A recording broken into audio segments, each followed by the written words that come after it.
Então, começamos. Ó, primeiro, eu queria dizer que eu estou muito feliz hoje. Hoje é a primeira live de uma série que eu tenho feita e que eu convido alguém. E não podia ser diferente convidar João, que além de ser um profissional excelente na CGU, é um grande amigo, a gente trabalha muito em conjunto e tomamos alguns chopps também em conjunto. E vinhos, né? E o João tem uma peculiaridade que eu não tenho. Ele é um exímio conhecedor de vinhos. Então, o dia que você quiser fazer uma festa bacana e tomar um vinho bom, convide o João, porque ele está cheio de vinho lá na casa dele. É só vinho italiano, alemão, português, é fantástico. O nível está descendo com esse isolamento. Inclusive, até a Tatiana Camarão falou que ia até mandar uns vinhos aqui para casa para mim, porque o meu está baixando. Eu estou aguardando, né? Vamos ver se chega. Tati, manda metade para o João, metade aqui para mim. E vamos combinar. Então, vamos começar. João é um grande amigo. Essa é uma quarta live. Eu já fiz 3 lives. Os meus primeiros objetivos na primeira live foi contextualizar como fazer gerenciamento de contratos nessa crise, e eu tratei isso de uma maneira geral. Na segunda live, a gente aprofundou a questão da responsabilidade do fiscal de contrato. Na terceira, eu falei um pouquinho da necessidade de se manter o equilíbrio entre a administração pública e as empresas, porque, no final das contas, o que a gente quer é que o show continue, né? Como dizia o Queen, show must go on. Não adianta a gente ser extremamente duro e quebrar as empresas, porque não é esse o nosso objetivo. Como a minha facilidade grande é na área de obras, nos contratos por escopo, nos exemplos que eu dei, eu enfoquei melhor a discussão dos contratos por escopo, como é que eles funcionam, etc. A gente conseguiu esgotar bem essa matéria. Mas faltava a cereja do bolo, que são os contratos contínuos. E para tratar da cereja do bolo, me lembrei imediatamente do meu amigo João, que é um expert. Então, eu queria, João, bem-vindo. Eu queria que você falasse um pouquinho do que você faz, o pessoal não te conhece, do porquê como é que você começou esse interesse pela área de contratação de serviços contínuos. Está com a palavra. Primeiramente, Cláudio, eu agradeço o convite aí, né? É uma oportunidade da gente poder trazer o tema que traz tanta dúvida e questionamentos, né, para os gestores fiscais do contrato. Eu acho que é uma oportunidade que a gente tem agora de esclarecer algumas coisas. A live ela só tem 1 hora, mas eu acho que não esgota aqui, né? A gente pode mais à frente retomar uma outra live, buscar outros contatos. Mas antes de falar um pouquinho, eu vi que o sarrafo está subindo. O Rony Charles entrou, nosso amigo, e o Thiago Zagato, né? Então, assim, a responsabilidade são grandes. E, assim, até interessante que são pessoas que estão trabalhando também nos maiores esclarecimentos, né? Então, você vê o Rony lá pela AGU produzindo pareceres que vinham orientar os gestores, né, na tomada de decisão. O Zagato, em live, já fazer uma live agora a semana que vem, acho que é na segunda, com a Flaviana, sobre o tema também. Tem um e-book que ele fez junto, acho que a JML. Eu acho que são documentos que nós estamos produzindo de maneira a poder ajudar. Para quem não conhece a minha história, hoje eu tenho, que pesa a cara de garoto, o cabelo só até grisalho, eu tenho 33 anos de serviço público. Eu servi as Forças Armadas por 20 anos, saí das Forças Armadas, entrei em 2007, saí meados de 2006, entrei na Receita. Fiquei na Receita como analista da Receita há 11 meses e fui para a CGU em 2007. Estou lá até hoje, já passei pela experiência de auditor-chefe da UNB durante 3 anos. E, assim, o que me motiva, Cláudio, 20 anos de quartel, eu trabalhava com aviação. Eu consertava avião. Então, em que pese a época ser graduado, ser sargento, o conhecimento técnico faz você ser respeitado. Existe respeito pela capacidade técnica. Quando eu vim para o serviço público, eu quis manter esse meu aprendizado, respeito pelo conhecimento técnico. E a minha maior dificuldade é que eu não sou formado em Direito. Poucos sabem a minha formação acadêmica. Eu sou odontólogo, né? Eu sou dentista, né? É mesmo? Eu não sabia. Então, eu sou dentista. E tem 2 pós-graduações, uma orçamento público, pelo Cezerdelo Correia, Instituto do TCU, né? e outra em gestão pública pela ENAP, né? Mas eu gosto muito dessa área do direito e muito dessa área de contabilidade. Então, você acaba se aprofundando e acaba aprendendo. Então, por não ser da área, tem que estudar bastante para poder sentar uma mesa, ainda mais pela atividade da CGU, de você poder orientar o gestor. Então, você tem que ter conhecimento e se sentir respeitado, né? E quando eu cheguei na CGU, fui trabalhar na coordenação, e meu primeiro trabalho foi fazer o plano operacional para auditar as licitações do Pan-Americano. Então, ou você aprende ou você aprende, né? Então, a primeira coisa que eu pego são as referências. Quem são as referências que eu tinha na minha coordenação? Comecei a colar com as pessoas. Uma entendia de licitação, a outra entendia de sistema, e você vai aprendendo e depois você segue sozinho. Eu fiz poucos cursos na minha vida, poucos. Bacana. 3 ou 4. Eu acho que a maioria foi no aprendizado prático, né? Aluno, né? De ser aluno, sentar e aprender. Fiz poucos. Mas muita coisa é intuitivo, é sozinho, é você correr atrás, né? Você não deve ter sido diferente quando chegou no TCU. Não te dá um curso para você aprender a auditar. O meu pai dizia, meu pai sempre me disse, se você quiser conseguir o que os outros não conseguem, vai ter que suportar o que os outros não suportam. Ou seja, se você quiser ser um profissional de excelência, vai ter que trabalhar para isso. Não vai ser na mesmice que você vai chegar num nível de desempenho excelente, né? Não, e eu também vejo que, assim, a humildade, né? Você não sabe, você reconhecer que não sabe, correr atrás e perguntar para quem sabe. Então, Bacana. esse questionamento entre colegas é muito comum, né? Vou começar já no bate-bola aqui.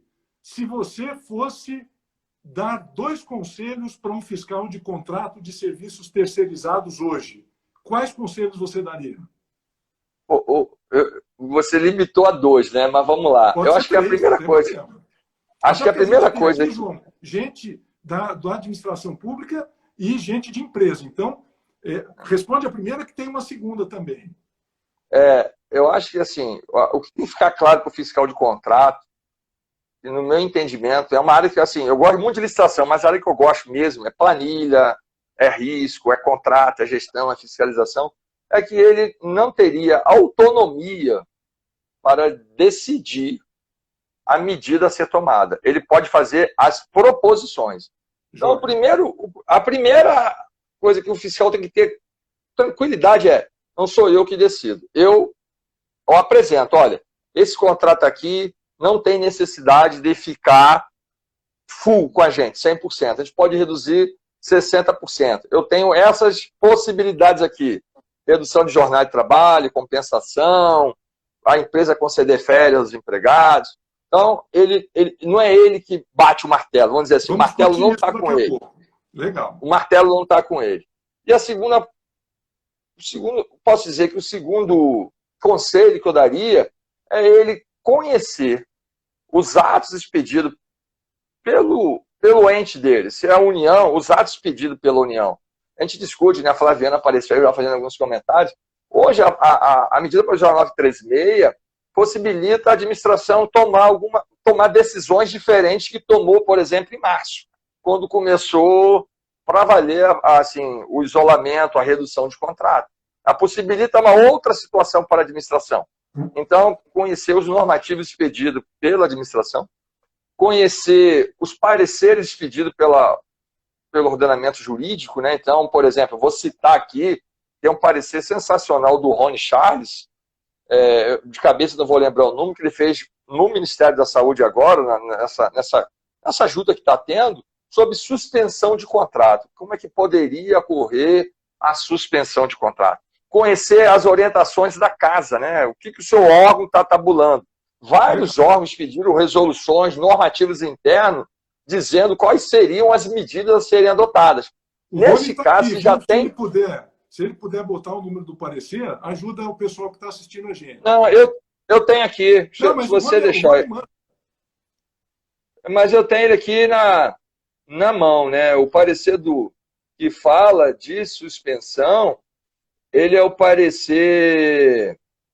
Se eu não me engano, é o número 2. Deixa eu ver aqui qual é o parecer. É o parecer 18. 18. Tem aqui 18. Não só os intérpretes, como os autores dos pareceres. Olha que bacana. Grande Rony.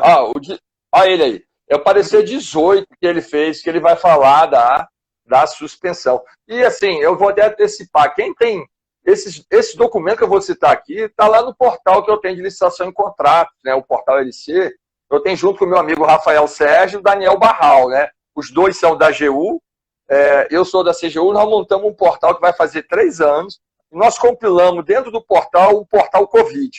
A gente bota os pareceres, os atos expedidos pelos órgãos, os textos, por exemplo, tem 2 teus lá, de e-book seu que você fez, que estão lá, o da Flaviana Paim tem 2 ou 3, tem o do Zagato, tem o do Rony, artigos que possam orientar o servidor, né? Mas voltando aqui, outra situação que eu vejo, é ele conhecer os normativos expedidos pela consultoria jurídica, expedido pelo órgão. Hoje, no grupo de WhatsApp, a Flaviana apresentou um parecer da Procuradoria-Geral do Estado do Paraná, um parecer referencial, que o nosso amigo também, Hamilton Bonato, trabalhou nele, trazendo as orientações para o Estado do Paraná. Foi apresentada uma lei em São Paulo, para o município de São Paulo, que permite à administração suspender a execução do contrato e manter o pagamento integral mesmo sem a prestação de serviço. João, mas tem alguns requisitos para a empresa. Repete o seu portal que o pessoal está perguntando. É o portal? É o portal LEC, né? É o portal Licitação e Contratos. Se botar no Google portal LEC, chega lá. Isso. Ou botar portal L, aquele é comercial, C. Se seguir lá, a gente recebe as notícias, as nossas publicações. Tudo a gente tem publicação quase todo dia no Instagram. Legal. Mudando de lado agora, 2 conselhos para quem trabalha em empresa e presta serviço terceirizado para o governo. Você está falando do empresário ou do empregado? Do empresário.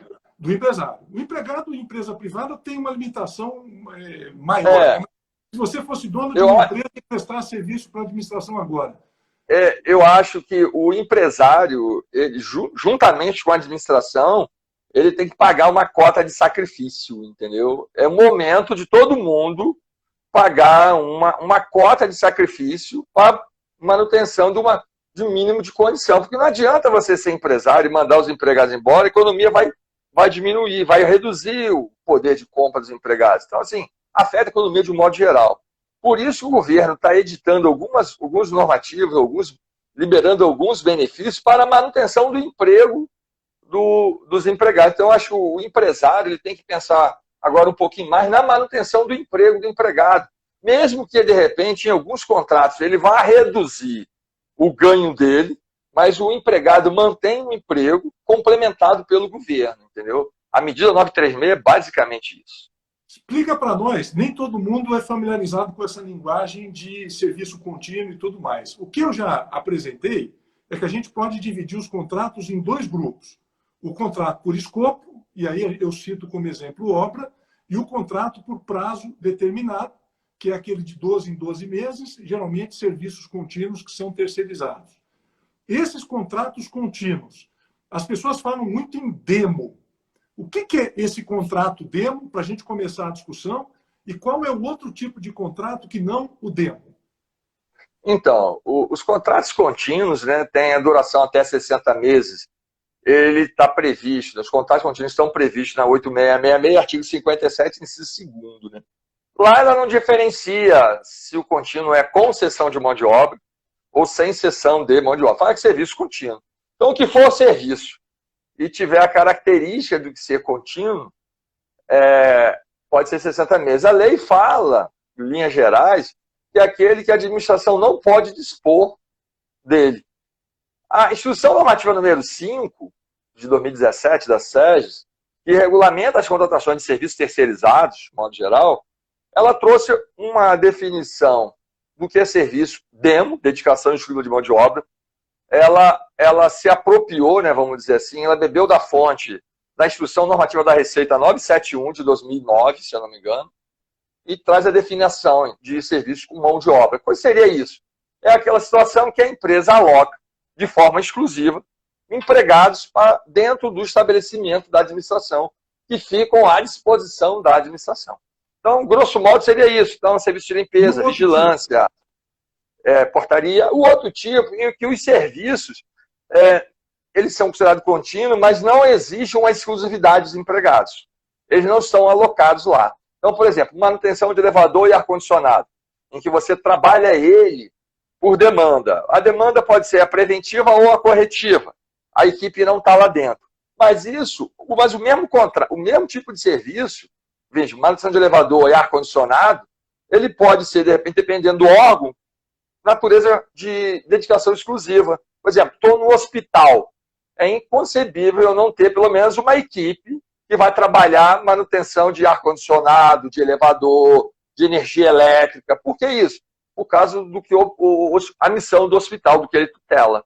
Então, eu posso ter contratos de manutenção de elevador com ou sem dedicação exclusiva de mão de obra. A diferença é a exclusividade dele no contrato. Se há, é dedicação exclusiva. Se não há, é o rateio dos custos desse empregado para a empresa em vários contratos que ela tenha. Legal. Ou seja, vamos separar em dois: o contrato demo e o contrato por serviço determinado ou por demanda. No contrato por demanda de serviço, você está especificando muito bem qual é o serviço a ser prestado e consegue aferir ele de uma forma bem objetiva. Nessa pandemia, para esses contratos de demanda, é fácil gerenciar. Na medida em que a demanda vem, você chama a empresa para prestar aquele serviço específico. O elevador deu problema, o cara vem e faz o serviço específico. Agora, eu queria explorar contigo o demo, né? Aqueles contratos com dedicação exclusiva de mão de obra que tem postos de serviço ou postos de trabalho dentro do órgão. E o que aconteceu foi que a administração reduziu significativamente o número de servidores que atuam no órgão, porque muita gente está no teletrabalho ou no home office, como as pessoas preferem chamar. Ora, se tem muita gente em casa, seria razoável a administração manter o mesmo quantitativo de empregados do posto de trabalho contratado com a terceirizada ou não? Essa é a primeira questão. E a segunda, se quiser emendar: o que fazer se for necessária a redução dessa quantidade de pessoas? Então, essas duas perguntas são muito pertinentes, porque é o que mais aflige o fiscal do contrato hoje, né? Então, por exemplo, a CGU, basicamente, a CGU já fazia, a gente não usa a definição teletrabalho, home office. A CGU, a partir lá do Walter Cunha, da coordenação da diretoria dele, hoje está na diretoria executiva, na Secretaria Executiva, lá com a Priscila. A CGU já fazia o que chama de programa de gestão de demanda, que a gente pode trabalhar de casa. Então, a CGU já tem um certo tempo e as atividades, o servidor não sai mais na CGU. Com essa pandemia, foi autorizado todos os servidores estarem em casa. Eu estou em casa desde o dia 12 de março, fazendo trabalho. Então, você faz um acordo, né, no sistema, propõe um trabalho e faz entrega. Logicamente, o serviço de cooperagem, o de limpeza, o de brigadista, de repente o de vigilância lá do nosso estacionamento, não faz sentido. Então, o que o gestor oficial do contrato poderia fazer num contrato desse? Eu falo para você, Cláudio, que à medida que isso fosse em março, a solução era uma. Hoje, caminhando para maio, a solução é outra. Porque foram editados normativos para que, visando a garantia, a manutenção do emprego e a manutenção do poder de compra do empregado, mantendo o salário dele. Então, eu poderia, basicamente, por exemplo, um serviço de apoio administrativo. E você guarda esse serviço, porque a gente vai falar dele no reequilíbrio. Serviço de apoio administrativo. Se não tem ninguém lá na organização, o que vão fazer desse serviço? Mas é um serviço que pode ser prestado de forma remota. Então, é um serviço que esse tipo de serviço, o ajuste é outro. Agora, eu vou para a limpeza. Diminuiu a quantidade de servidores. Vai sujar-se mesmo. A limpeza torna-se menor. Então, como é que eu faço num contrato desse? Então, existem alguns protocolos que podem ser seguidos pela administração. E é interessante dizer que as decisões tomadas, elas devem ser dentro de uma gestão de risco sempre revistas. Sempre, sempre. Porque a cada momento a situação se configura outra. Você pode ter normativos que possibilitem a adoção de novas soluções. Então, eu posso trabalhar inicialmente com redução de jornada de trabalho, redução de revezamento entre terceirizados, divide a equipe. Eu posso, no primeiro momento, fazer o seguinte: empresa, nós temos um contrato com 80 empregados. Seguinte, consegue... Os órgãos usam conta vinculada, ok? Ok. Então, quando o Poder Executivo usa, o Judiciário também. Empresa, tem como dar férias para 40? E assim, não é nem por falta de recurso, porque o recurso está até com a administração, as férias e o adicional. E é até interessante que a legislação mudou até o pagamento das férias e do adicional para gerar para a empresa um fluxo de caixa maior. Então, por exemplo, o adicional pode pagar até 20 de dezembro, junto com o FGTS, junto com o 13º, desculpa, e as férias até o 5º dia do mês subsequente do início da prestação de serviço, das férias. Então, se o empregado está de férias na segunda-feira, dia 4, só tem que pagar no 5º dia útil de junho. E ela já recebe antecipado isso, hoje, porque a administração pode liberar para ela, até para poder ajudar a empresa. Então, eu posso dividir a turma em blocos. Olha, metade entra de férias. Aí, quando essa metade voltar, a outra metade sai. Eu ganho um mês, ganho 2, eu posso fazer redução de jornada e até partir, o que o parecer do Rony trata, de uma suspensão da prestação de serviço. Porque aí chega um ponto... O primeiro comando é o quanto esse contrato pode ter uma redução de execução física por conta da menor demanda da administração. E essa informação é do fiscal do contrato. Sim. Ele passa. A decisão se vai... Aí ele vai ver dentro do escopo que a administração orienta ele, dá para eu fazer uma redução da jornada de trabalho. Dá para eu fazer um rodízio. Dá para entrar com férias. Então eu preciso só de 20 aqui. E aí ele vai ajustando essa formatação, entendeu? Você me fez a segunda. Qual era a segunda? É para emendar. Qual é? A tua resposta foi tão boa que eu já me esqueci. Mas era quais são as consequências dessa redução? Eu acho que você respondeu tudo junto. As consequências... Eu acho que o grande detalhe é que o fiscal pergunta se ele deveria, ou a administração deveria ou não pagar o auxílio alimentação e o vale transporte. Isso é até um assunto muito interessante, porque o auxílio alimentação, aqui em Brasília, por exemplo, representa 60% da renda do empregado. Então, um empregado, um servente aqui em Brasília, que ganha R$ 1.200, o auxílio alimentação dele é 730, mais ou menos. Então, juntando os dois, dá quase R$ 2.000. Se você quiser falar para o servente assim, você vai ficar em casa sem receber auxílio alimentação. Para ele é um prejuízo. Ele quer ir trabalhar. Ele quer ir trabalhar.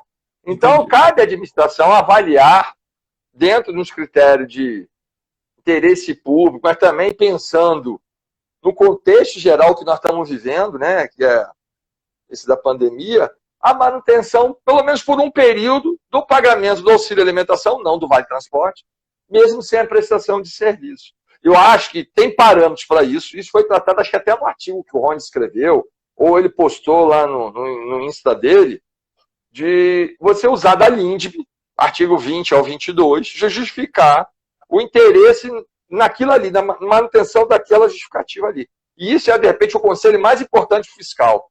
Tudo que ele fizer, botar nos autos. Justificar e botar nos autos por que ele fez aquela decisão. Que orientou aquela decisão. Tem que estar nos autos. Porque vai ser inevitável. A gente está vendo aí, a CGU já deflagrou 2 ou 3 operações com a Polícia Federal e o Ministério Público já para combater os desvios das aquisições emergenciais. Então, se não tiver documentado, vai ter que explicar depois. Se tiver documentado, você já evita essa situação. E, João, numa medida mais radical, porque você falou em reduzir o ritmo do contrato terceirizado. Mas quais são as hipóteses para você literalmente suspender o contrato? E o que fazer nesses casos? Porque eu já falei quais as hipóteses num contrato por escopo.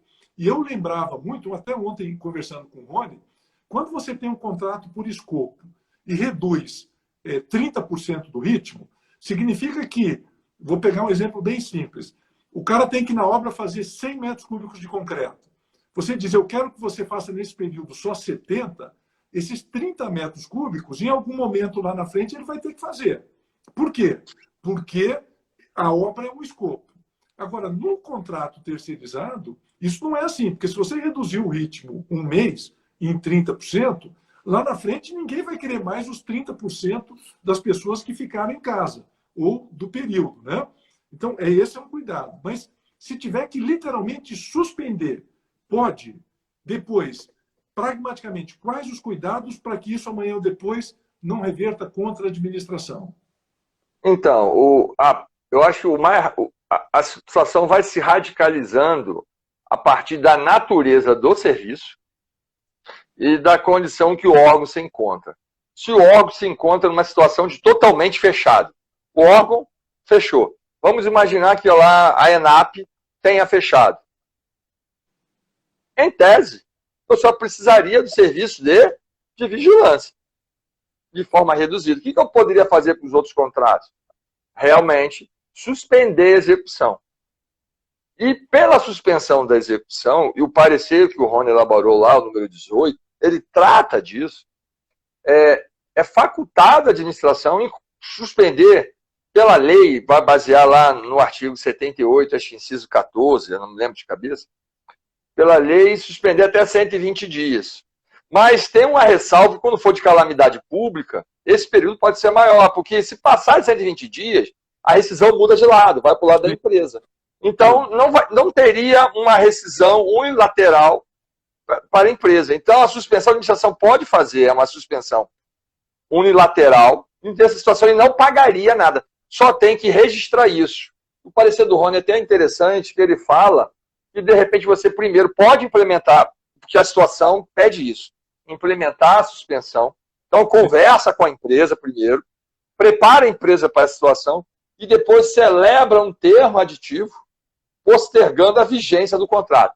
Eu vou suspender por 120 dias. Então, o prazo de vigência do contrato fica, porque eu parei o contrato, postergado 120 dias. Nessa situação, em regra geral, a empresa não receberia nada.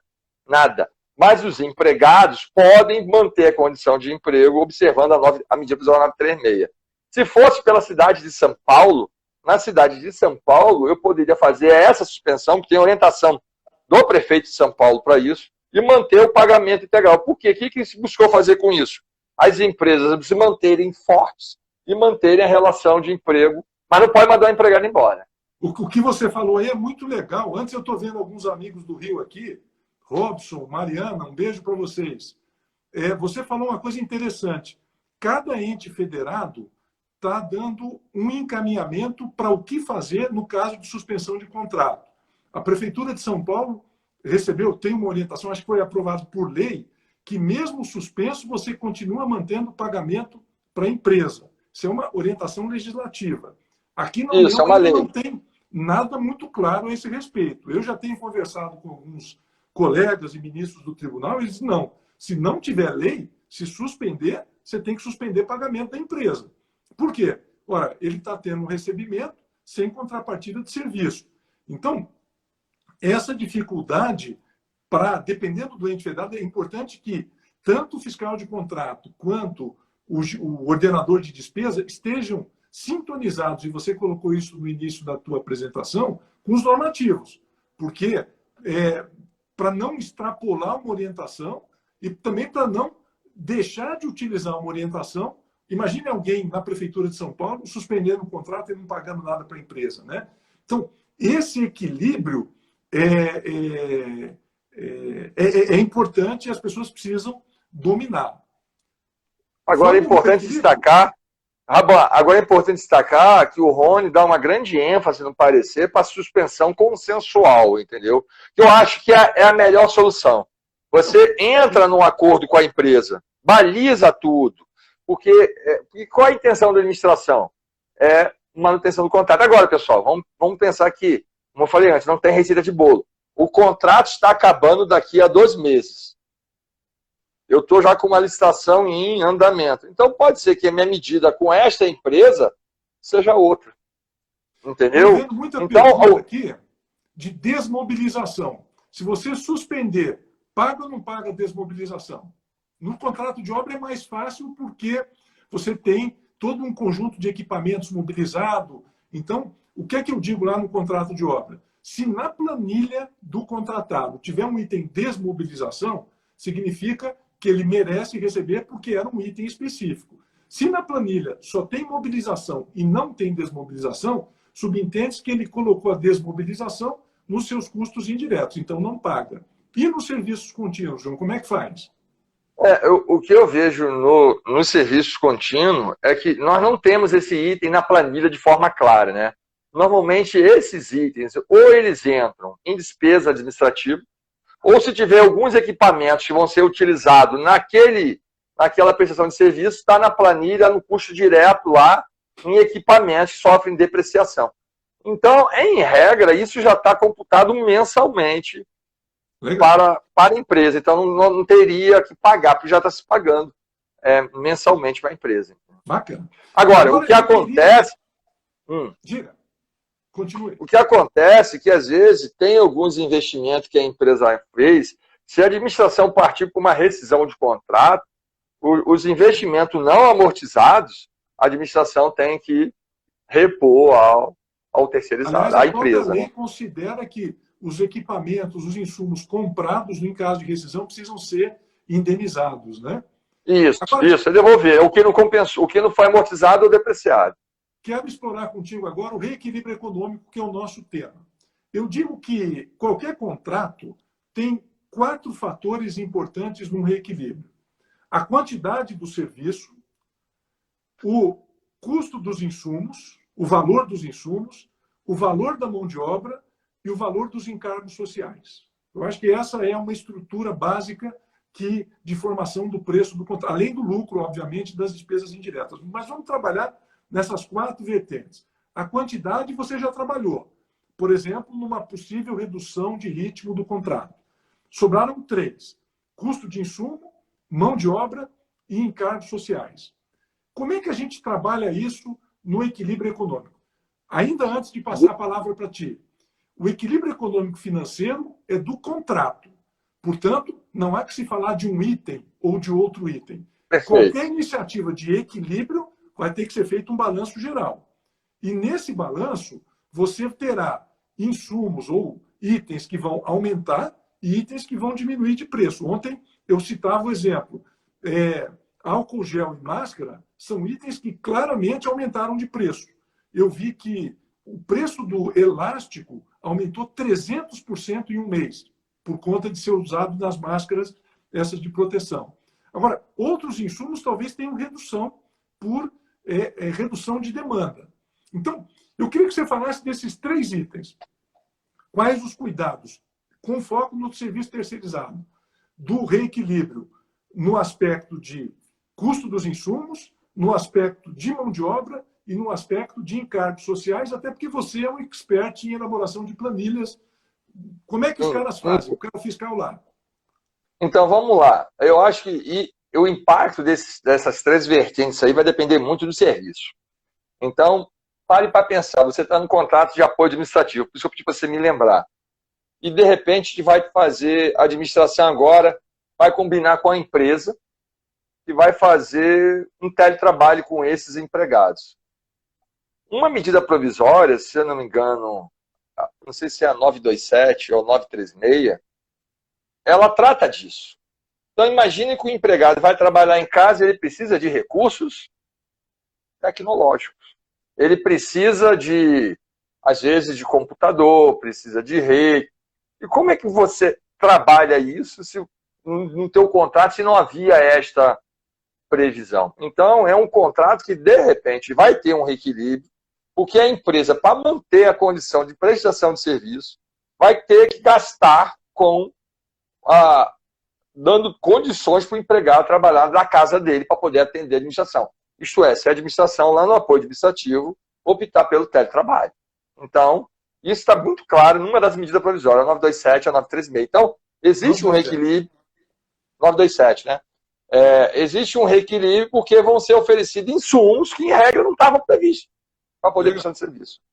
Então, essa é a primeira situação.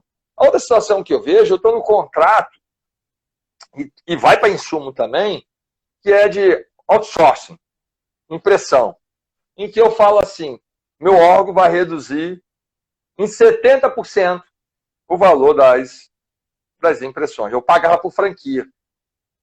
Tá. Eu tenho duas possibilidades. Ou eu mantenho o pagamento de franquia executando 70%. É uma possibilidade, o gestor pode fazer isso. Ou ele, de repente, quer só pagar por uma franquia de 70% menor. Aí o empresário vai falar assim, mas peraí, o valor agora da franquia não é mais esse aqui dividido por 1 e multiplicado por 30. Não é isso. Porque o custo é outro. Você tem uma franquia de 300 mil cópias por mês, a franquia é uma. Se eu trago isso para 30 mil, 40 mil, 50 mil, o preço da franquia é outro. Não existe uma proporcionalidade. Então, é perda de economia de escala. Isso, justamente. Então, a depender do serviço, o ajuste tem que ser feito. E a gente vai pensar agora em insumo em relação a serviço de limpeza. Então, pode para pensar que nós estamos num hospital, em que vai se demandar um aumento da limpeza, em que o quantitativo inicialmente previsto para fazer a prestação de serviço vão ter que ser aumentado em quantidade e em qualidade. Vão ter que ter outros materiais, né, ou até equipamentos, que vão ter que ser fornecidos pela empresa. Então, não há que se falar não ter o equilíbrio. Tem que ter o equilíbrio. Só que a empresa só tem que justificar quais são os que ela está utilizando. E o grande detalhe, que eu acho que fica muito difícil nesse exato momento, é o preço, né? Que o preço ele está variando bastante. Então, pode ser.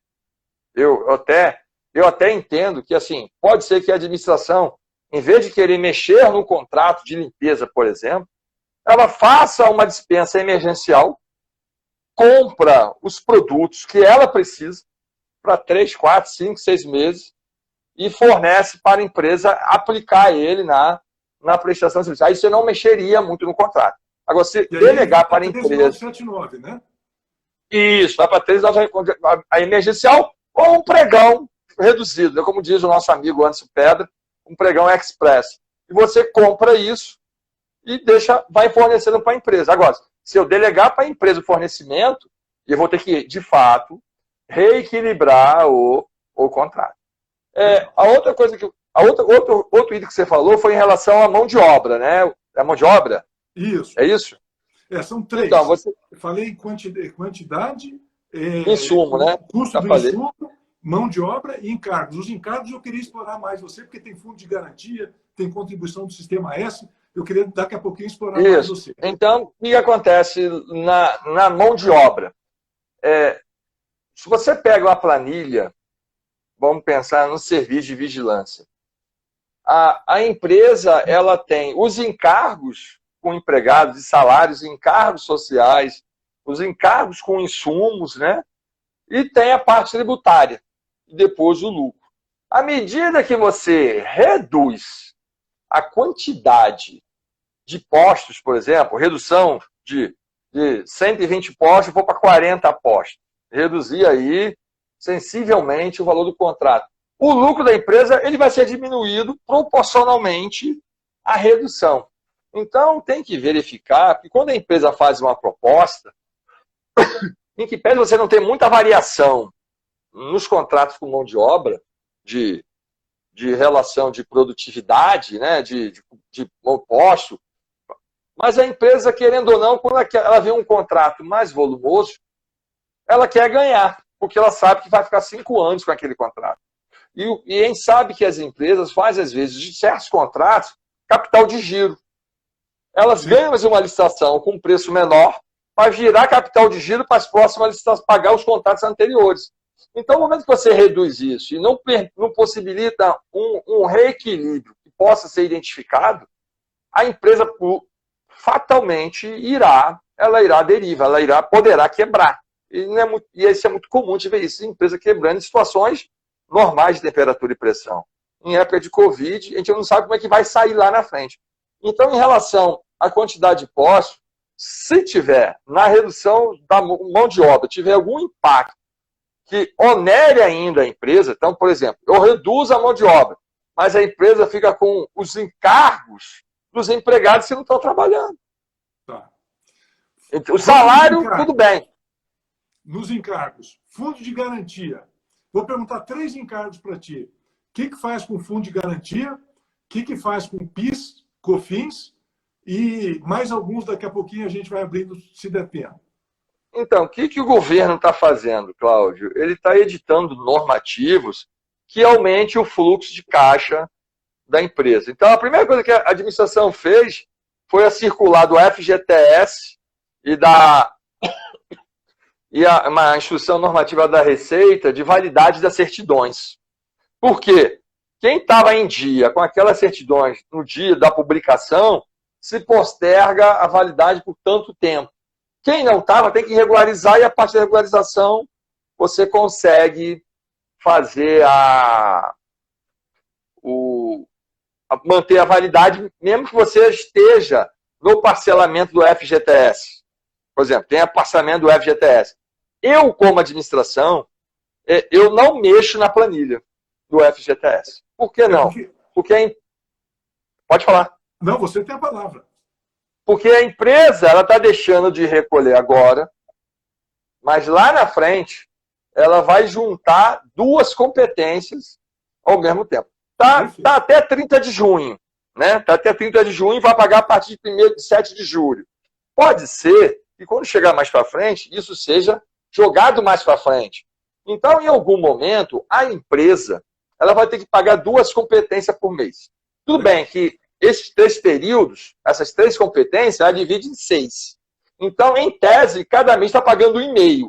Então, se eu tiro o FGTS agora da empresa, que essa não é a intenção do governo, é dar liquidez para ele, exatamente, lá na frente, eu vou ter que devolver para ele. Então, para que eu vou mexer nesse contrato? Ou seja, o FGTS nada mais fez do que diferir. Não paga agora, mas vai pagar para frente. A mesma coisa da Previdência. A Previdência é a mesma coisa. Só que um detalhe, que se ele mandar os empregados embora, antecipa tudo. Então, para a empresa, de repente, não é muito interessante isso. O governo está dando condições, reduzindo, por exemplo, os gastos da empresa nesse momento. Tá? Aí você tem outros tributos. Você falou PIS e COFINS. PIS. Essa foi uma discussão interessante, né? Num grupo que a gente tem dos malucos por planilha, o nosso colega do TCU, Erivan, estava falando do impacto do PIS na planilha. Aí a Flaviana falou que o impacto não era sobre o faturamento, era sobre a folha. Se era sobre a folha, em tese não impactaria os contratos de serviço terceirizado. Eu, propriamente, eu não parei para olhar essa medida provisória. Então, em relação ao PIS, se ele repercutir sobre o faturamento, com certeza teria que se fazer alguns ajustes. Tem que verificar se, porque esse eu não li, se a incidência da redução da alíquota do PIS for para o faturamento, eu teria que ver qual é o comportamento. Porque se for o comportamento do FGTS e INSS, eu não faço nada. Mas se for o comportamento das alíquotas do Sistema S, aí eu tenho que fazer. Eu ia falar, fala um pouquinho do Sistema S, a medida provisória 932, né? Isso. A medida 932, ela traz redução lá de 4, pela metade, de 3 das 4 do Sistema S que tem lá. O Sebrae, na realidade, não mudou a alíquota, o Sebrae é mais na distribuição. Mas o que impacta os contratos especializados é SESI, SESC, Senai, SESI e tem mais uma, são 2 que reduz na metade o valor das alíquotas. Aqui então, não é diferimento, aqui é redução. É redução, vai reduzir. A SEGES expediu uma orientação que a administração pode fazer algumas coisas. Ela pode fazer um termo aditivo, revisão contratual, com base no 65, parágrafo 5º, fato do príncipe. Ok? Ok, pode fazer isso. Pode fazer o seguinte, pode pagar do jeito que está, numa repactuação, faz os ajustes da diferença. Pode fazer a glosa mensal. E tem que fazer, num edital que seja publicado na vigência dessa medida provisória, já tem que prever um valor para isso. O valor não é muito significativo, não. Eu estava até analisando essa semana um contrato de serviço terceirizado, e quando eu fui analisar a planilha, publicou o edital, a planilha estava justamente com as alíquotas cheias. Quando você traz as alíquotas para a redução da metade, nós são só duas linhas que vai pegar isso, num contrato estimado de quase 17 milhões, o impacto é 100 mil reais de valor estimado. Então, assim, é pouco. Mas o que acontece é o seguinte, se você já faz isso, quando a alíquota voltar ao normal, você faz um termo aditivo, revisa para cima, entendeu? Até para você trazer uma isonomia na licitação, né? Senão alguém cota com a alíquota cheia, outro cota com a alíquota pela metade. Então, tem isso. Eu até queria lembrar uma questão, João. Geralmente os fiscais de contrato acabam recebendo todo o trabalho de planilhas feito por uma equipe anterior, que é a equipe lá da licitação. Então, geralmente o cara pega a planilha mais estruturada e, nesse momento, ele tem muita dúvida. E aí eu queria lembrar o artigo 67, lá da 8666, em que o fiscal, em caso de necessidade, pode pedir o apoio de terceiros, né? Ou seja, para o fiscal, não mata essa no peito sozinha, não. Busque apoio. Se você tiver dificuldade em mexer com planilha, peça apoio dentro da administração para que alguém te ajude, porque são muitos cálculos. Você mesmo acabou de lembrar desse grupo de maluco por planilhas. Eu até não quero entrar, porque eu ainda me reputo normal, né? Não estou tão maluco assim, mas já vi gente aqui no grupo dizendo: João, me inclua no grupo, não sei o quê. Você vê que o pessoal gosta. Quando você fala um grupo de maluco, o pessoal, pô, eu estou dentro, estou dentro. Ó, é a Flaviana, ó o grupo, Flaviana, o Thiago Zagato, o Erivan, né? Os dois do TCU, o Justo, lá do Rio Grande do Sul, da Receita, o Franklin Brasil, o Thiago Bergman, do TSE, eu. Deixa eu ver se tem mais alguém. De cabeça assim, eu não estou lembrando mais ninguém, não. Então, a gente. Agora, tem pessoas. Tem outras pessoas, por exemplo, você tem. Você tem, por exemplo, em São Paulo, um menino da Receita que aposentou, um japonesinho, o Kito, não me lembro o nome dele. E a Egli, que trabalha com planilha também. Então, assim, tem alguns malucos que trabalham com isso. E qual é interessante? Não tem consenso. E isso que é bom, porque você, a depender da maneira que você enxerga a aplicação da planilha, você pode ter várias possíveis soluções. E assim, às vezes não tem certo e não tem mas errado. Se você está num grupo diferente, é pelo menos ouvir a posição do outro. Porque mesmo não sendo da tua, você reflete melhor. Ontem eu disse, a inteligência, o equilíbrio está sempre no meio, né? Então, você tendo a tua corrente do outro, você encontra um caminho mais equilibrado. O que eu posso dizer, Cláudio, as pessoas que quiserem fazer parte do grupo, me chama lá no Instagram, no meu perfil, fala que quer, bota o número e a gente adiciona lá. Legal. Daí é bem tranquilo. O pessoal está convidado. João, estamos chegando já ao fim, temos mais uns 8 minutos. Teria mais algum ponto em relação ao equilíbrio econômico que você acha importante de trazer ou esgotamos o tema? Eu acho que as orientações gerais são essas, entendeu, Cláudio? Eu acho que no serviço por demanda, igual nós falamos de outsourcing, o equilíbrio tem que acontecer porque o preço é a partir do quantitativo. A base é o quantitativo. Então, não tem jeito. Agora, se você vai para um serviço com mão de obra, em que pode haver uma quebra pelos insumos, reequilíbrio o insumo. Se tem uma quebra pelos encargos, a empresa tem que manter, você tem que pelo menos manter os encargos, entendeu? Então, assim, é muito caso concreto. É o caso concreto que vai gerar a decisão da administração. Eu queria que você falasse agora, eu vi que a CGU entregou um trabalho recente sobre a rotatividade, e eu sei que você coordenou esse trabalho, sobre a rotatividade dos servidores que atuam nessa área de contratação pública.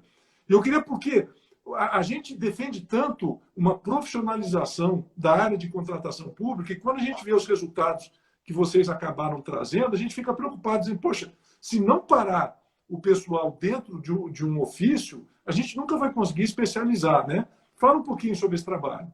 Então, esse trabalho foi feito dentro da minha coordenação. Né? A coordenação, você deve conhecer o coordenador, Sérgio Neiva. O trabalho foi coordenado, né, supervisionado pela chefe de núcleo, que é a Leia Marques, e foi executado por uma outra colega da CGU, a Bianca. Ela executou o trabalho.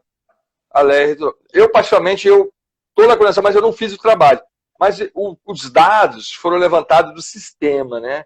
Então, em que verifica que a rotatividade do pessoal que entra na área de logística é muito maior do que a rotatividade do pessoal que trabalha em outras áreas, por exemplo, a área de pessoal.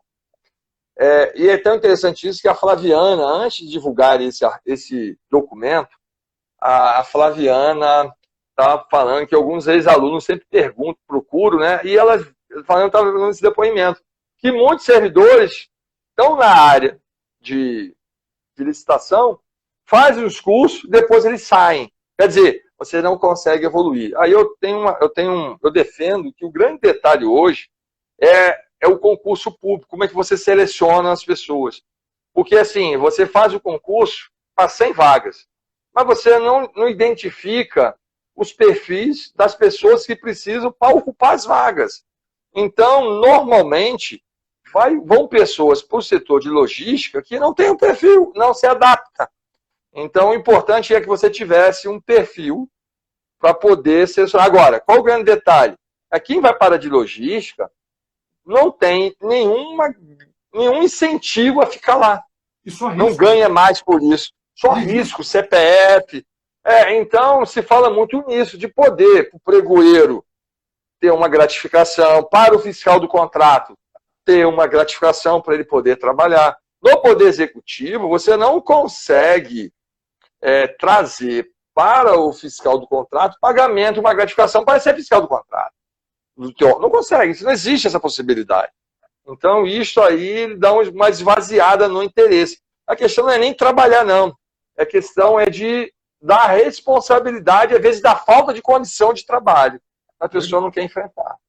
Estou vendo aqui, está nos acompanhando o professor Ismar Barbosa, um dos grandes especialistas na área de auditoria lá no tribunal. Um grande abraço para ele. Tem um pessoal perguntando, live, quando é que repete? Eu estou querendo concentrar todas as lives nas quintas-feiras, às 19 horas. Ou seja, não precisa nem perguntar. Entra na quinta às 19 que a gente está fazendo. O que eu queria pedir? A gente está com 130, 140 pessoas, que vocês mandassem no privado sugestão de temas. Porque quanto mais temas vocês mandarem, mais fica fácil da gente formatar. Eu tenho, o professor Jacobi já disse que quer participar de uma live, um dos grandes caras. O Rony Charles é outro fera. Vou convidar o Davidson Barcelos. Então, tragam os temas, porque o objetivo é fazer uma live para discutir prática, assim como o João está trazendo hoje. Filosofia do direito é na faculdade. Aqui os problemas que a gente encontra em termos de controle, em termos de fiscalização. Tem algumas perguntas, João? Deixa eu ver aqui. A última vez, eu vou ler para ti. Professor, na administração do TCU, a suspensão do contrato está suspendendo de pronto o pagamento? A pergunta dele, interrogação. E a segunda, é aceitável a redução de ritmo nos contratos sob demanda, priorizando demandas emergenciais? Você entendeu aí, João? Entendi. Eu não sei como o TCU está fazendo isso. Eu acho que na CGU também não sei qual a metodologia, porque a área de contrato CGU é uma área mais específica. Mas o que eu vejo nos contratos por demanda é assim: o que a gente entende por demanda? É aquele contrato que eu só vou pagar se eu, por exemplo, uma das formas, se eu executar. Então, por exemplo, chaveiro. Eu só vou pagar se eu executar o chaveiro. Se eu não tenho ninguém no órgão, essa demanda não vai existir. Agora, se eu tenho um contrato, ele funciona numa demanda preventiva e corretiva, e que eu pago um valor mensal, independentemente de ter preventiva e corretiva naquele mês, eu tenho que fazer uma avaliação, porque normalmente é uma coisa que não vai mudar. Quer dizer, vamos dizer que a manutenção preventiva de elevador seja a cada 3 meses, 4 meses, por exemplo. Nada muda. Não vai ter a preventiva, porque não está no período. Não vai ter a corretiva, porque ninguém está usando. Então, o que acontece? Continua se pagando normal. Qual o grande detalhe? Quando começar a trabalhar, voltar para o trabalho, tem que chamar a empresa antes e falar, faz uma revisão dos elevadores. Antes do pessoal voltar para trabalhar. Porque o elevador ficou muito tempo parado. Sim. Agora, não vai dar corretiva com o órgão fechado. Aí vai dar uma preventiva no meio que o órgão está fechado. Essa preventiva fica mais para frente para poder fazer. Eu não alteraria o valor desses contratos de elevador. Eu não mexeria. Não mexeria. Legal.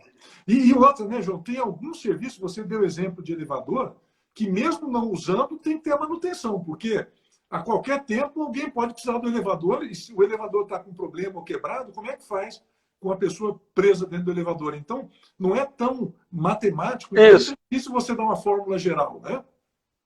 E assim, você João, não consegue... Rapidinho, fale.